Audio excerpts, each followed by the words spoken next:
សូមគោរពលោកគ្រូឲ្យខ្ញុំធ្វើមិនទៅលោកគ្រូខ្ញុំពិតជាមិនអាចឈរអោបដៃមើលមនុស្សមិនដឹងអីទៅព្រីទៅធ្វើបាបពិតមែនការដែលឯងចង់ជួយគេគឺជារឿងល្អហើយតែឯងកុំភ្លេចថាបើគេមិនបានសុំឲ្យឯងជួយឯងនឹងត្រូវអួតឈាមមកហើយវានឹងធ្វើឲ្យប៉ះពាល់ដល់អាយុជីវិតរបស់ឯងបាន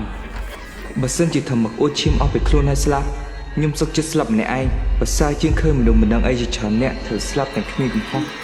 ដោយសារតែស្នាដៃព្រីនោះបងនៅក្រោយផ្ទះបងនៅក្បែរខ្សែទឹកវាជាកន្លែងដែលពួកព្រីវានៅវាមិនមែននៅធម្មតា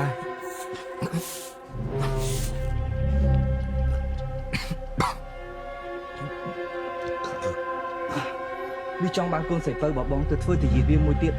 នៅយប់ខែពេញបរមីគ្រួសារបងនិងកូនស្រីពៅបងនឹងជួបបញ្ហាជាមួយព្រីនោះវាចង់បានកូនស្រីពៅបងទៅធ្វើរោគស្នងទី2ហើយកូនបងមួយទៀតក៏មិនមែនជាមនុស្សធម្មតាដូចបងគិតដែរបើបងមិនជឿទេបងចង់សង្កេតមើលបងនឹងថានាង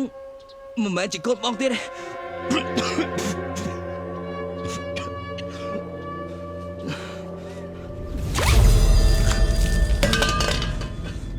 អាគ្រូចង្រៃឯងចាប់ស្ពស់សាច់អាគ្រូស្អីចេញភ្លាមចេញចេះឡើយហ្នឹងចេញកាត់មកទៅចេញទស្សនារឿងពេញនៅលើ Sastra Film App មានតែនៅលើ App Sastra Film តែមួយគត់